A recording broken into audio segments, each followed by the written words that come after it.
Isa na naman pong bagong shift ang natapos ko, guys. So, ayan nga pala, galing akong long day shift. 12-hour shift po yan, guys. So, ayan po yung loob ng hospital. So, a glimpse lang po kasi bawal tayong mag-video sa loob ng hospital.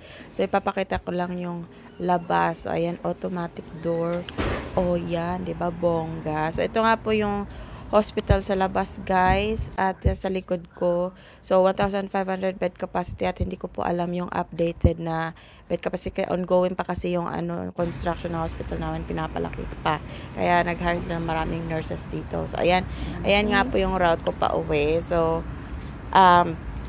kasabay ko pong umuwi. Umuwi na rin yan yung husband ko. So ikaw din. Ayan, guys, pagod ang mga beauty namin at diretso na akong tutok na naman sa computer kasi kailangan kong tapusin ang aking module. So, yun nga, guys, diba natapos tayo sa ating mga exams.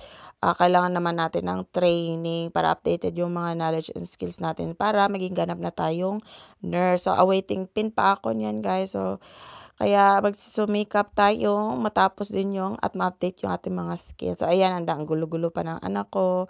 Pero carry lang kasi sanay naman tayo, ganun talaga ang nanay. Multitasking nga ako. At saka ayan nga pala yung kumain na lang din ako niyan. Buti na lang mayroon tayong kaagapay, binibigyan ako ng food at drinks ng aking mga anak. So thank you mga anak, at saka yung aking husband na parating nakasuporta. At kasi ganun talaga, 'di ba? Hindi ako naniniwala na magiging successful ka mag-isa. Meron ka talagang katuwang sa buhay para tulungan kang matupad yung mga pangarap mo sa buhay. At hindi lang naman to para sa akin, para sa buong pamilya na din ito.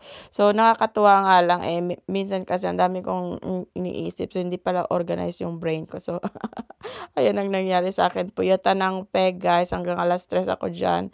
So buti na lang to the rescue yung husband ko kasi medyo mahirap tong module na to. So at sa wakas natapos ko din naman. So ayun lang po, guys. Thank you sa panonood.